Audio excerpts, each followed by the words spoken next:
The iPhone 13 is expected to come in 4 models this year, just like the iPhone 12 did. But it looks like the gap between the regular and Pro series will be even bigger for the new iPhones.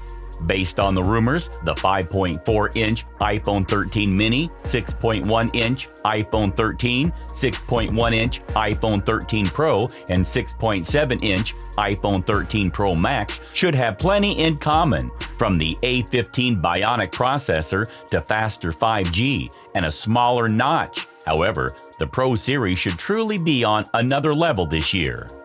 Based on rumored features though, the iPhone 13 Pro appears to be more pro than ever before, especially when it comes to the anticipated 120Hz displays and improved cameras. I'm sure after watching this comparison video, you'll get a good idea of what to expect this fall.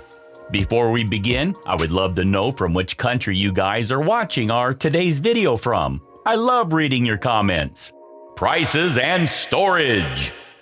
We haven't heard much about the price for the iPhone 13 series, other than one report from market research firm TrendForce saying that the iPhone 13 prices will be relatively on par with the iPhone 12.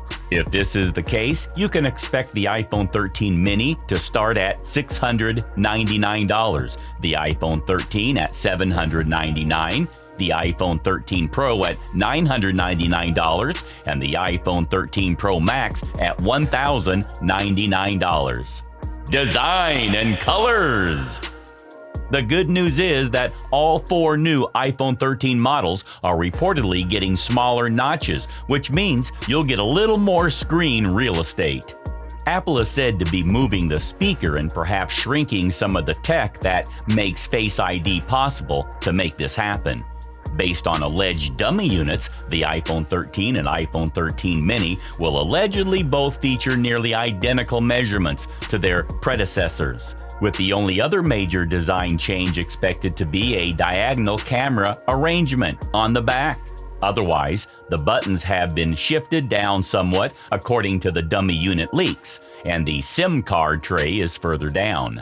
The iPhone 13 Pro and iPhone 13 Pro Max will allegedly feature larger camera arrays on the back to accommodate bigger lenses, and the camera bump is supposedly larger as a result.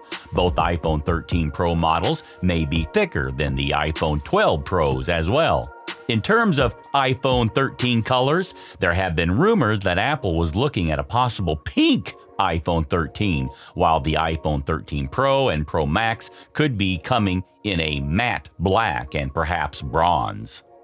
Display. This could be the biggest difference of all between the iPhone 13 and iPhone 13 Pro. Only the iPhone 13 Pro models will reportedly boast 120Hz Pro Motion displays. This would enable smoother scrolling as well as better movie playback and gameplay.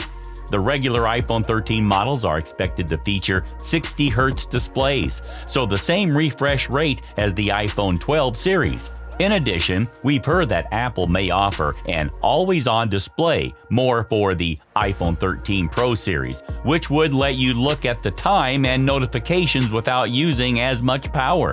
This would be thanks to the use of LTPO technology. Camera! The regular iPhone 13 should offer some notable camera upgrades, including computational photography features we've never seen on an iPhone before. For example, the iPhone 13 and iPhone 13 mini could deliver portrait mode videos as well as astrophotography for shooting the night sky. In addition, the regular iPhone 13 may boast sensor shift stabilization, which was previously reserved for the iPhone 13 Pro Max. This would enable steadier stills and video. However, the iPhone 13 Pro and Pro Max are expected to offer a new 6-element ultra-wide-angle lens for better image quality. Plus, a new report claims that only the iPhone 13 Pro series will feature LiDAR sensors for enhanced autofocus and AR performance. While the iPhone 13 Pro models already have an advantage with their telephoto lenses, it's not clear whether you'll get a more powerful zoom this year. Batteries!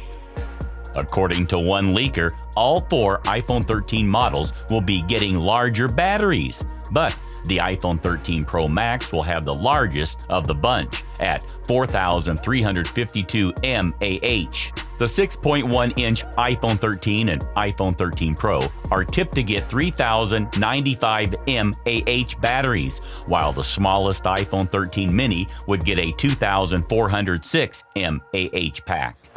Our outlook!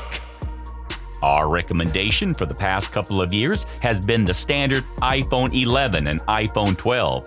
They've simply been the best iPhones for most people. However, we expect a lot of shoppers willing to pay a premium will gravitate toward the iPhone 13 Pro and Pro Max this year because of their rumored 120 Hz displays with always-on functionality.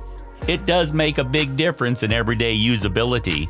Plus, the iPhone 13 Pro should continue to exclusively offer telephoto zoom, along with LiDAR and a better ultra-wide camera. There's still a fair amount we don't know about the iPhone 13 versus iPhone 13 Pro comparison, but it looks like Pro could be the way to go for those who want a truly cutting-edge new iPhone. So guys, this was all about the iPhone 13 and iPhone 13 Pro. I hope you guys liked it.